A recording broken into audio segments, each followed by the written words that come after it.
रघुवंशी के केस में एक बड़ा अपडेट है कि उन्हें जमानत मिल गई है और अब ये मामला सुप्रीम कोर्ट के पास पहुंचा है। पूरे देश में इस पर चर्चा चल रही है। हमारे साथ में इंदौर बार एसोसिएशन के अध्यक्ष हैं जिनका एक्सपर्टाइजेशन भी क्रिमिनल सेगमेंट में ही है। आज उनसे बात करते हैं, समझते हैं कि किस तरह से इतने बड़े केसों में भी बेल मिल रही है। सर, आपका अमर उजाला में स्वागत है।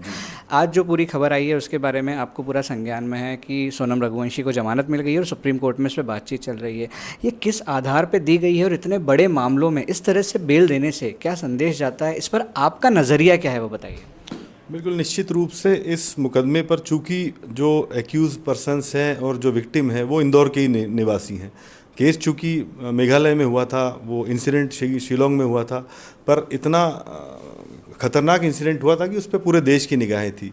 और जिस समय वो गायब हुई थी उसी समय मैं, चूँकि अब मैं क्रिमिनल लॉयर हूँ, मैं दिन की 20-25 ज़मानतों पर बहस करता हूँ, तो जिस समय ये इंसिडेंट हुआ था तो मैंने मेरी कलीग्स से, क्योंकि जब उन दोनों को खोजा जा रहा था, बड़ी तन्मयता से खोज रहे थे, उसी समय मैंने कहा था कि जो मिलेगा और जो नहीं मिलेगा, तो जो मिलेगा वो कहीं ना कहीं शंका के घेरे में आएगा। और वही हुआ था। जैसे ही सोनम रघुवंशी अरेस्ट हुई थी तो स्टोरी पूरी सर्कमस्टेंशियल एविडेंस की जब कड़ी पुलिस ने जोड़ी थी तो ये सामने आया था कि उसने ही ये हत्या की है। और जब पुलिस ने कड़ी जोड़ी और इन्वेस्टिगेट किया, उसके मोबाइल जब्त किए और बाकी लोगों को अरेस्ट किया, तो ये सामने आया कि कहीं ना कहीं उसके द्वारा ये हत्या कारित की गई थी। प्राइमा फेसे ही फिर पुलिस ने चार्जशीट फाइल की, एक बहुत बल्कि चार्जशीट फाइल की।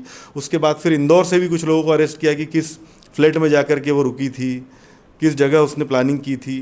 तो इन सब घटनाक्रम से पुलिस ने जब चार्जशीट फाइल की तो उसमें कुछ त्रुटियां रह गई थी।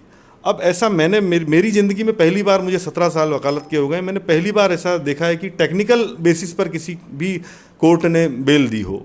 मैंने ऑर्डर भी पढ़ा था वो, पर मैंने आज तक 302 के अपराध में ऐसी बेल ज़मानत ऑर्डर नहीं देखा था जो मैंने देखा। कानूनन देखा जाए तो वो सही माना जा सकता है, पर टाइपोग्राफिकल एरर पर या केवल अभियोजन के द्वारा कुछ त्रुटि रह जाने से या धारा कम हो जाने से इस तरह की ज़मानत दे देना मुझे हजम नहीं हुआ था। मेरे साथ में हमारे जितने भी फर्टिलिटी के लोग हैं उनको किसी को भी हजम नहीं हुआ था।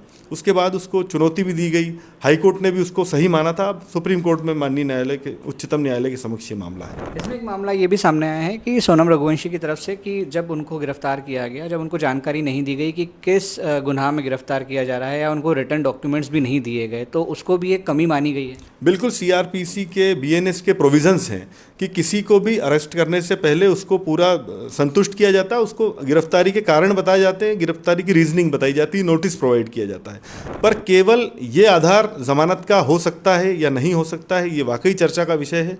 मैंने अभी तक के अपने कैरियर में इस तरह का जमानत ऑर्डर आज तक नहीं देखा है, ये पहली बार है। इसमें मेघालय सरकार ने कहा है कि टाइपिंग की त्रुटि के कारण जमानत जिस तरह से दी गई है इसको निरस्त किया जाना चाहिए। क्या संभावनाएं बन रही हैं इसमें? सुप्रीम कोर्ट ने कहा है कि जमानत हम वापस से जो दी गई है उसको निरस्त भी कर सकते हैं। आपके अनुसार क्या संभावनाएं हो सकती हैं? बिल्कुल निश्चित रूप से मैंने आज न्यूज़पेपर्स में पढ़ा, ऑर्डर की प्रोसीडिंग तो नहीं देखी मैंने, पर कोर्ट का ये ऑब्जर्वेशन है कि टेक्निकल एरर के आधार पर गंभीर अपराध की श्रेणी में जो अपराध आते हैं उसमें ज़मानत दे देना ठीक नहीं है।